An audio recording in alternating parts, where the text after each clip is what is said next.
Vamos falar de esporte agora? A Suza Rodrigues já está na área. Oi, Suzana. Oi, Polito. Oi, para quem está em casa acompanhando a gente ao vivo no esporte. Não deu para nenhum dos times da capital catarinense. Avaí e Figueirense perderam no fim de semana. Só paulada, né? Só paulada. O torcedor decepcionado aí com esse resultado da rodada da Série B e da Série C do Campeonato Brasileiro. Bora lá? Vamos lá.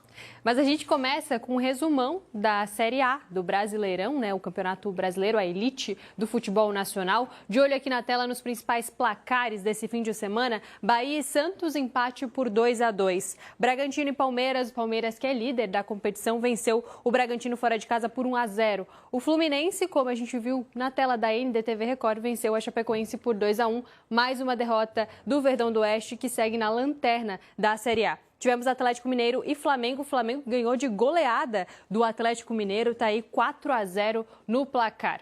E agora sim a gente fala dos times da capital catarinense. O Avaí chegou ao 4º jogo consecutivo sem vitória na Série B do Brasileiro. O Leão da Ilha perdeu fora de casa para o Atlético Goianiense. Placar de 2-1, como vocês acompanham aí na tela, 6ª rodada da Série B. A gente teve aí os donos da casa que abriram o placar com Gustavo Coutinho no primeiro tempo. Depois do intervalo, o Avaí conseguiu o empate com o Wallace França, mas não foi suficiente, porque o Atlético Goianiense fez o segundo com o Guilherme Marques. O time azurra caiu para a 12ª posição com apenas 8 pontos. Cláudio Caticarte já está aqui com a gente. Cláudio, muitos erros. Apesar do Avaí ter entrado melhor no segundo tempo, muitas falhas que contribuíram para a vitória do adversário, né? Boa tarde. Boa tarde, Susan. Boa tarde a todos que nos acompanham aqui no Balanço Geral. Realmente, falhas em momentos decisivos da partida. Você falou tudo, o Avaí jogou melhor no segundo tempo.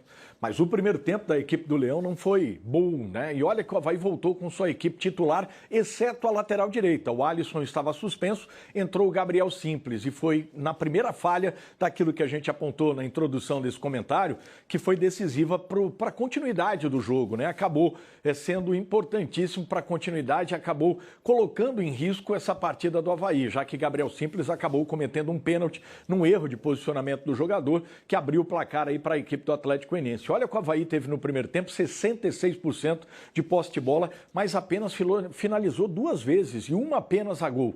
Foi um repertório ofensivo muito baixo. Olha que teve o retorno do Daniel Penha, né? E a equipe titular, exceto, como a gente falou, a lateral direita. O Avenatti iniciando, né, com Wallace França entrando no segundo tempo, já que o jogador tem demonstrado sempre que entra desde o início, o jovem Wallace França, ele não consegue render como entra no segundo tempo. E o Avaí, no segundo tempo, continuou com mais posse de bola, mas teve um pouco mais de repertório ofensivo. Teve muito mais as ações do jogo. Daniel Penha cresceu na partida por dentro. Ele iniciou a jogada do gol de empate do Avaí, encontrando uma ótima solução no meio com o Jean Lucas e a leitura de jogo do Jean Lucas perfeita, né? Dando um passe açucarado. O Wallace França, com qualidade, foi lá e fez o gol de empate. Mas aí faltou sustentar o resultado.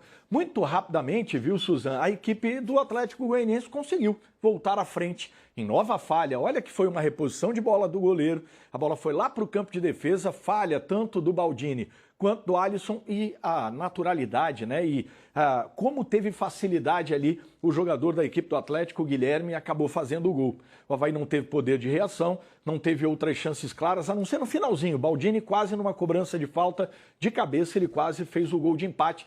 Mas o Avaí foi uma equipe que demonstrou nos tempos, né, um futebol e desempenho diferente, mas não foi suficiente para conseguir pontos. Como você falou, são 4 jogos sem vencer. O próximo jogo na Série B é na ressacada contra o Novo Horizontino, do Enderson Moreira. E chama a atenção a quantidade de pênaltis que o Avaí tem cometendo nos últimos Também jogos, verdade. né? A gente teve aí muitos gols de pênalti dos times adversários. Dos 6 gols que o Avaí sofreu até agora, 4 foram de pênaltis. Isso tem que ser levado em consideração. Muitas vezes erro de tomar decisões, braços abertos, tem que cuidar. Detalhes no futebol, como foi nesse jogo, são decisivos. Fazem toda a diferença. Agora a gente fala então do outro time da capital, de olho na tela, também jogando fora de casa. O Figueirense perdeu de virada por 3-1 para o Anápolis, uma virada surpreendente. Arthur Martins abriu o placar para o Alvinegro no primeiro tempo, mas na segunda etapa, em menos de 20 minutos, os donos da casa viraram o jogo. Borim fez aí de falta aos 29, Leonan fez de pênalti aos 36 e Fernando Viana fechou a conta aos 47 minutos do segundo tempo.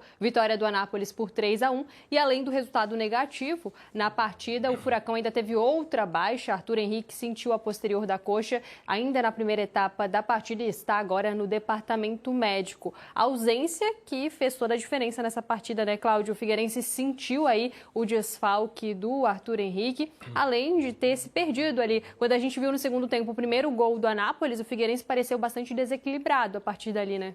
Verdade, Susan. O Figueirense fez uma partida muito reflexo da montagem desequilibrada de elenco do Daniel Kaminski. Até com todo respeito ao profissional, não sei por que ainda está no estádio Orlando Scarpelli, eu explico.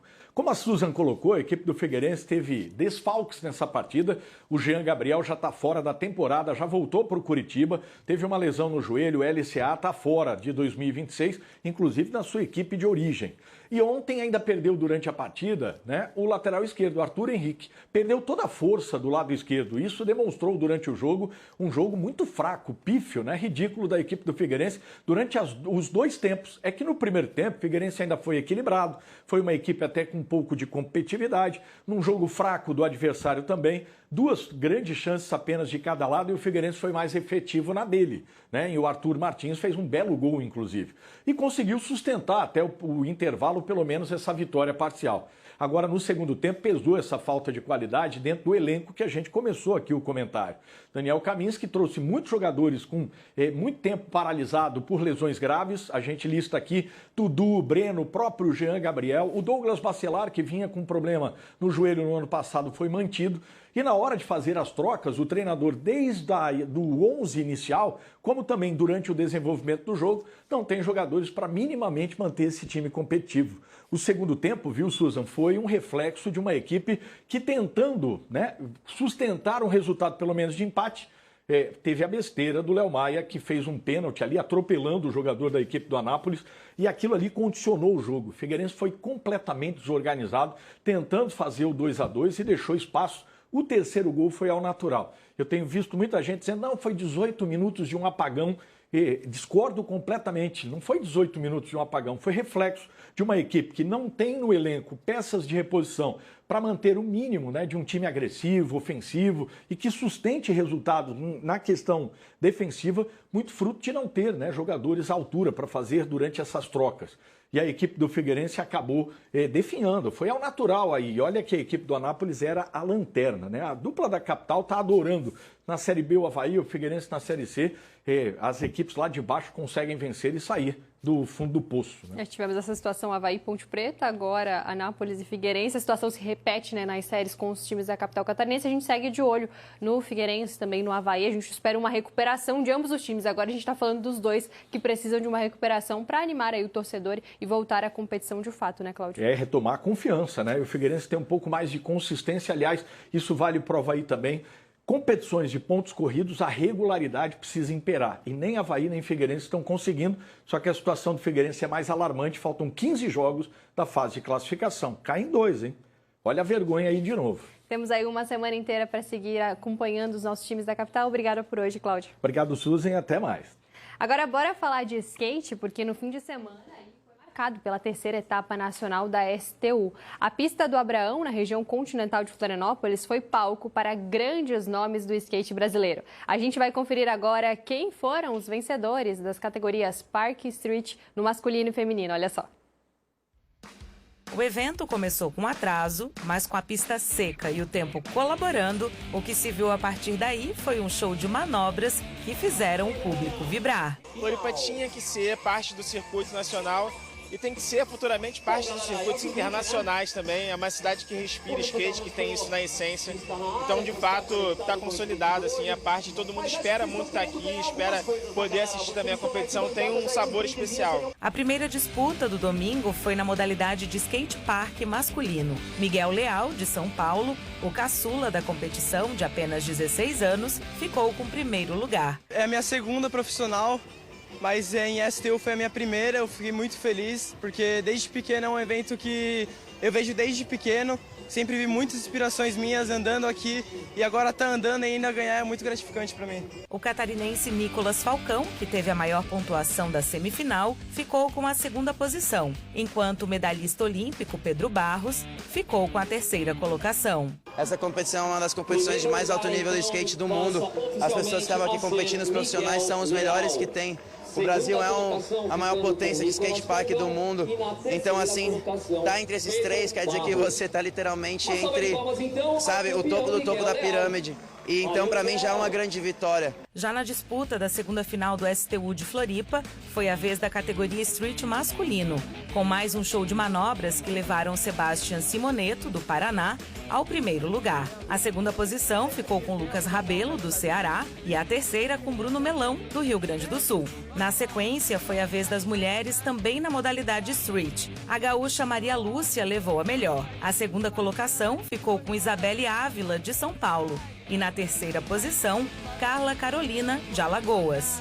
E fechando o evento, plateia lotada para conferir a disputa do Parque Feminino, que consagrou Raika Ventura, de São Paulo, como campeã. No segundo lugar, Dora Varela, também de São Paulo. Já no terceiro lugar, Isadora Pacheco, de Florianópolis.